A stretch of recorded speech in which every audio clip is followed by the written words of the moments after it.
মেয়েকে বিয়ের দুদিন আগে তুমি নিজে আশীর্বাদ করতে গিয়েছিলে।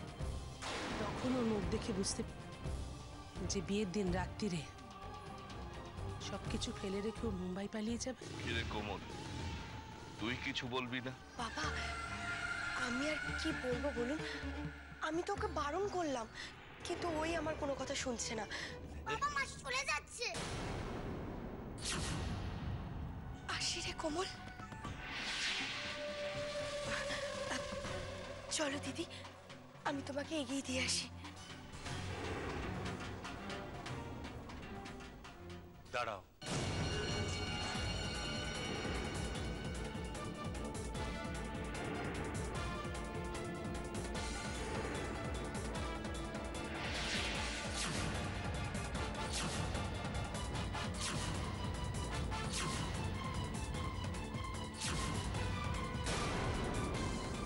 কোমল, ওনাকে একবার বলে আসবো, না হলে খারাপ দেখাবে।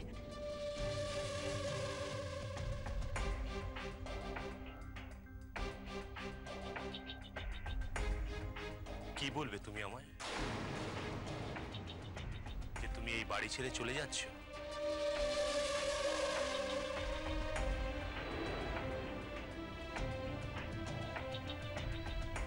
কিন্তু করি, তোমার যে এ বাড়ি ছেড়ে চলে যাওয়া হবে না।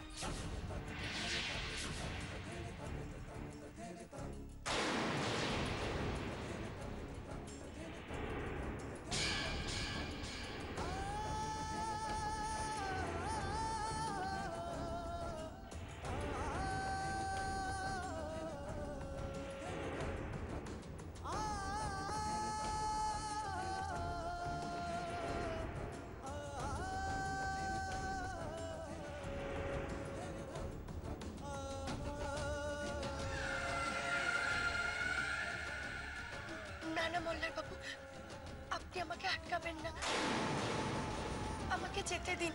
বেশ, আমি তোমাকে আটকাবো না, কিন্তু একটা শর্তে।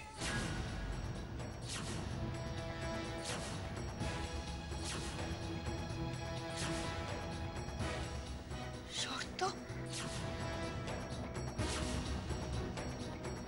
তুমি হঠাৎ করে এই বাড়ি ছেড়ে যাওয়ার সিদ্ধান্ত নিয়েছো, তার কারণ কি সেটা আমাকে বলতে হবে। বলো করি। আসলে বাবা মায়ের জন্য দিদির বড্ড মন খারাপ করছে, তাই ও। তাই কি করি? নাকি তুমি তোমার বোনের কথায় কষ্ট পেয়েছো, তাই এই বাড়ি ছেড়ে যাওয়ার সিদ্ধান্ত নিয়েছো? সত্যি করে বলো। না না, সেরকম কিছু নয়। করি, আমি খুব ভালো করে জানি তুমি তোমার বোনের কথায় খুব কষ্ট পেয়েছো, তাই এই বাড়ি ছেড়ে চলে যাচ্ছ। কিন্তু করি, আমি তো নিজের দায়িত্বে তোমাকে এ বাড়িতে এনেছিলাম,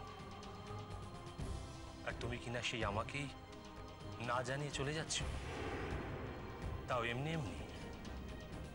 সেটা কি হতে পারে করি? আর কোমল, তুমি সব কিছু জেনেও তুমি তোমার দিদিকে চলে যেতে দিচ্ছ। তোমার দিদি চলে যাচ্ছে জেনেও তুমি আমাকে খবর দিলে না, উল্টে ওকে এগিয়ে দিয়ে আসতে যাচ্ছ।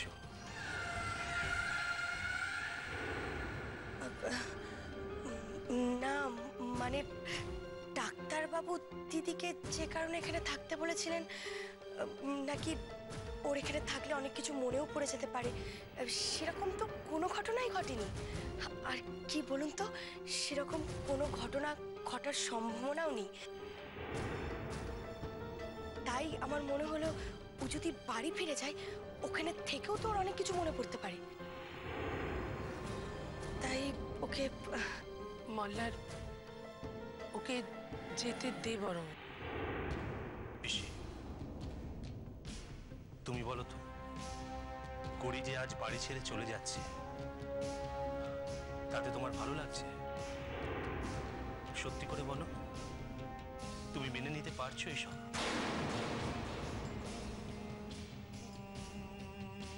কোমল, আমি জানি তুমি তোমার দিদির জন্য খুব চিন্তিত, কিন্তু তা বলে ওকে এইভাবে চলে যেতে দিও না। আমি এবার কি করব বলুন? আমিও তো সকলের মতো দিদিকে বারণ করেছিলাম যে যেতে হবে না, কিন্তু ও আমার কথা শুনতেই চাইছে না।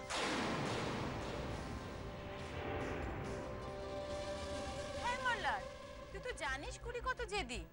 ওর মা বাবার কথাই শুনে না, তো আমাদের কথা কি শুনবে?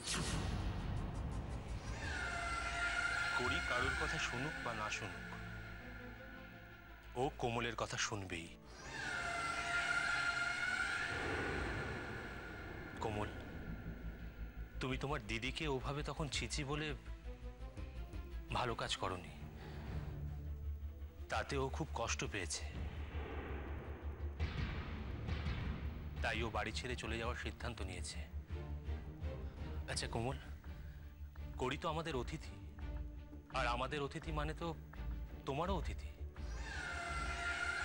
আর ও এইভাবে মন খারাপ করে আমাদের বাড়ি থেকে চলে যাবে, তা কি করে হয়? যাও, তুমি তোমার দিদির কাছে ক্ষমা চেয়ে নাও।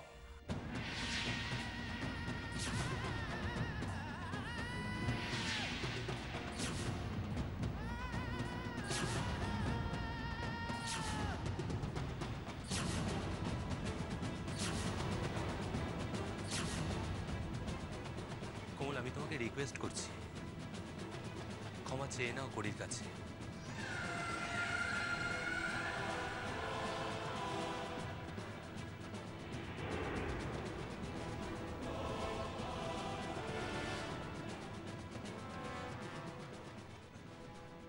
সরি দিদি। না না, এইভাবে নয়, যেভাবে হোক করিকে রাজি করাতেই হবে। তার জন্য যদি তোমাকে তোমার দিদির পায়েও পড়তে হয়, পড়ে যাও।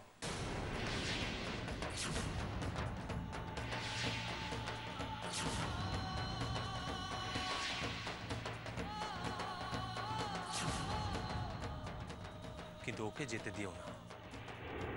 ও যদি আজ আমাদের বাড়ি ছেড়ে চলে যায়, তাহলে যে তোমাদের বাড়ির লোকের সামনে আমি বড্ড ছোট হয়ে যাব কোমল। তারপরে ওর পায়ে ধরে আমাকে ক্ষমা চাইতে হবে? তাতে কি হয়েছে? তুমি তো বলতে কেউ যদি দোষ করে তাহলে তার ক্ষমা চাইতে লজ্জা কিসে? তুমি এই কথাও বলতে কেউ যদি কারোর কাছে ক্ষমা চায় তাকে ক্ষমা করে দেওয়া উচিত। নাও কোমল, তুমি তোমার দিদির কাছে ক্ষমা চেয়ে নাও।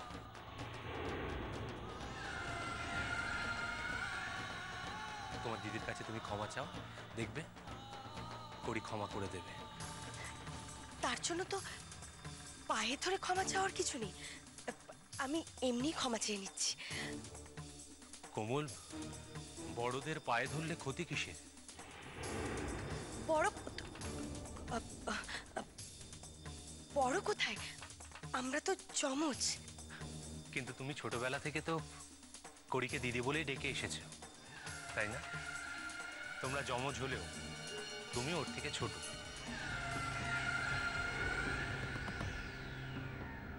মল্লার, আবার বাড়াবাড়ি শুরু করলে কিন্তু।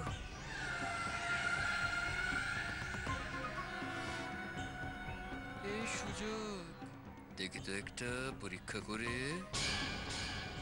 হ্যাঁ কোমল, ক্ষমা চেয়ে নাও। খিরে কোমল, এবার ক্ষমাটা চেয়ে নাও। আর করি, তোমার বোন তোমার থেকে ছোট, ছোটরা না হয় একটু ভুল করলো, তাতে কি হয়? তুমি ওকে ক্ষমা করে দাও।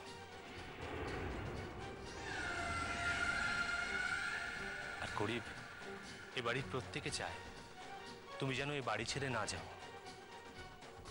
আর রাগ করে থেকো না প্লিজ। কোমল ক্ষমা চেয়ে নে, দেরি করিস না।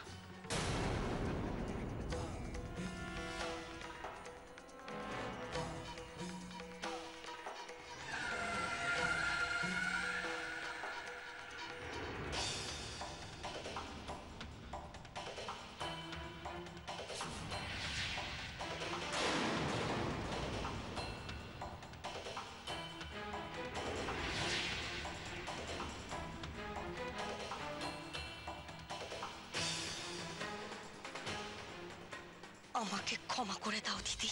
কোমল থাক না, আমার পা ছুতে হবে না তোকে। ব্যাস মিটে গেল। করি, এবার তুমি যাবে না তো?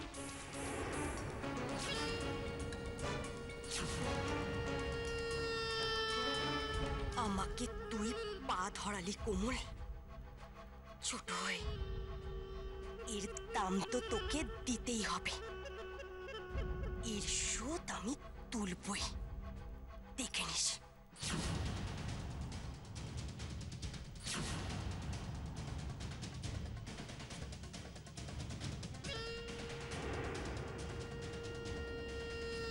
যাও, এবার দিদিকে নিয়ে ঘরে যাও। করি, অনেক রাগারাগি হয়েছে। যাও, কোমলের সঙ্গে ঘরে যাও।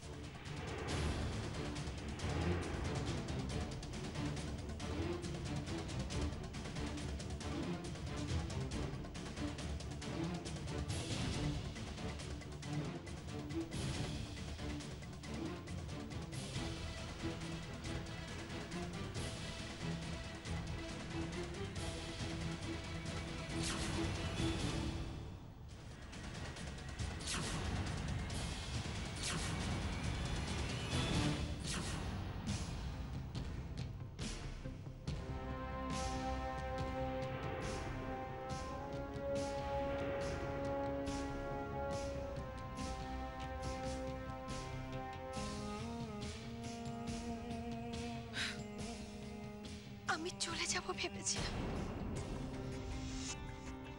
কিন্তু যেতে পারলাম না। মল্লার বাবু আমাকে আটকে দিলেন কেন? আমি কি করব সোনামা? তাই বললে তুই কোমলকে দিয়ে প্রণাম করাবি, তাই তো? আমি মল্লার বাবুর মুখের উপরে কিছু বলতে পারলাম না সোনামা। কি জানি করি, তোকে আমি যতটুকু চিনি, যতটুকু, তাতে যে তোর উপর ভরসা করা যায় না।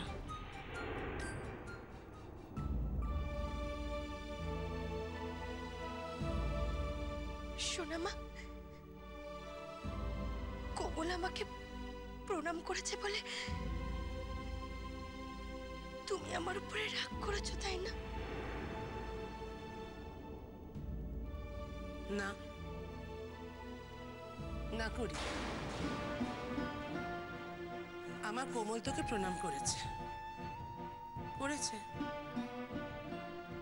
তাতে আমি বিন্দুমাত্র রাগ করিনি।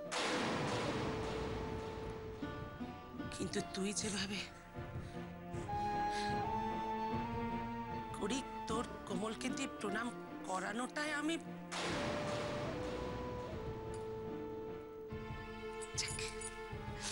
সোনামা, সোনামা শোনো, সোনামা।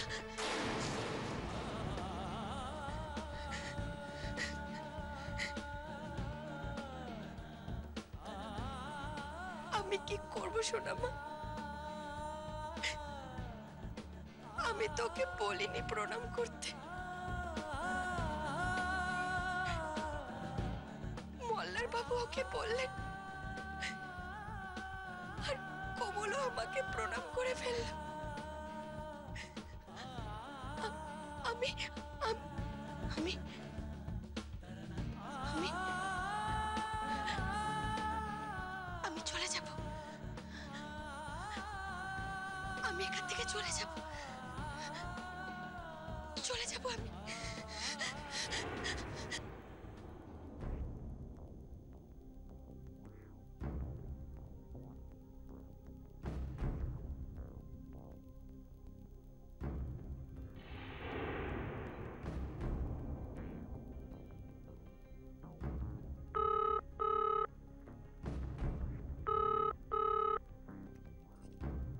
হ্যালো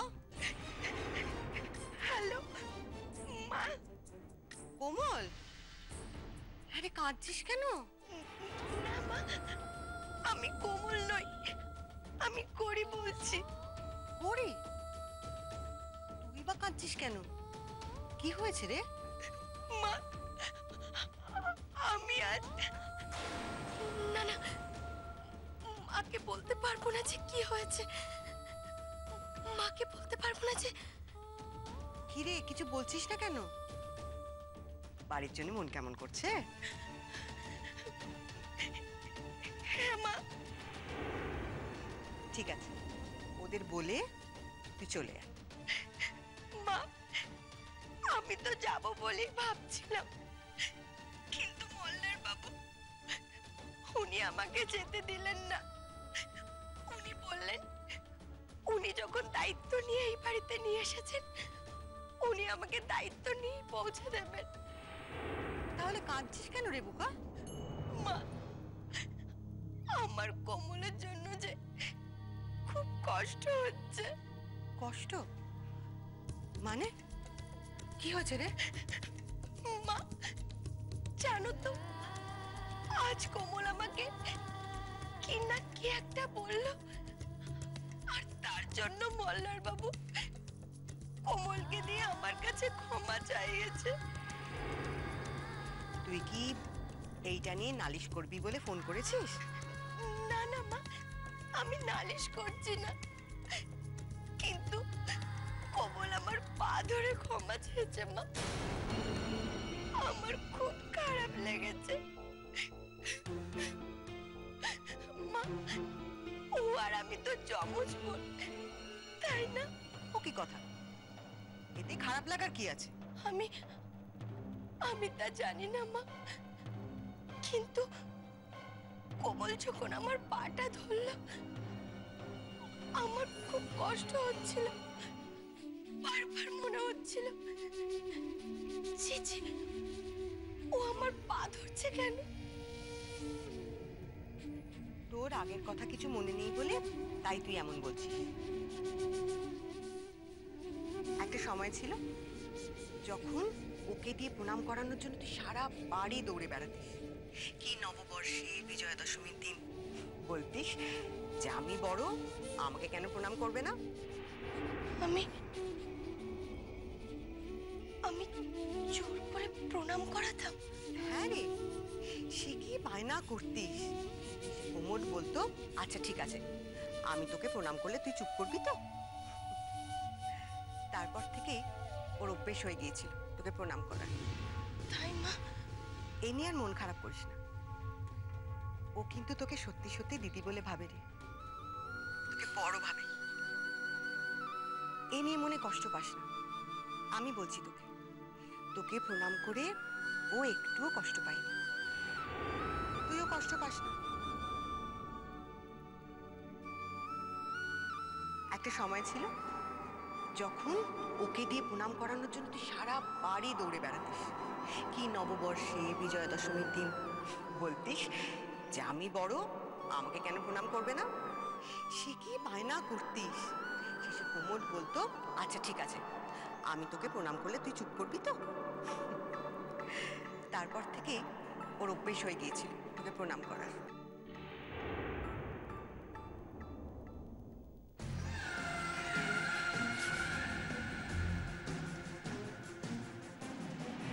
দিদিকে রাজি করে তবেই ছাড়বে।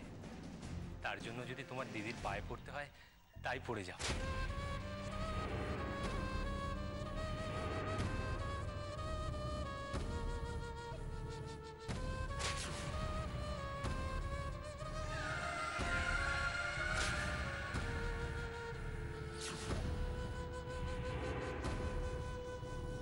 এই অপমানের শোধ যতক্ষণ না আমি তুলব,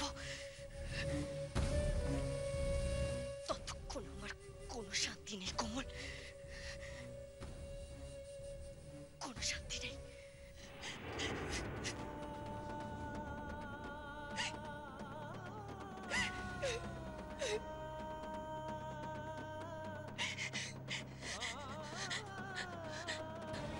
আমি আমি কোমলকে দিয়ে জোর করে প্রণাম করাতাম। আমি আমি খারাপ ছিলাম, এতটা খারাপ।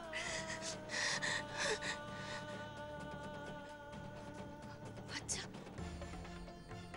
আমার যদি স্মৃতি ফিরে আসে, আমি যদি আবার আগের মতো খারাপ হয়ে যায়, না না না, আমার স্মৃতি ফিরে আসার দরকার নেই, কোনো দরকার নেই। আমি আমি খারাপ হতে চাই না, আমি খারাপ হতে চাই না ঠাকুর। আমার স্মৃতি ফিরে আসার কোনো দরকার নেই।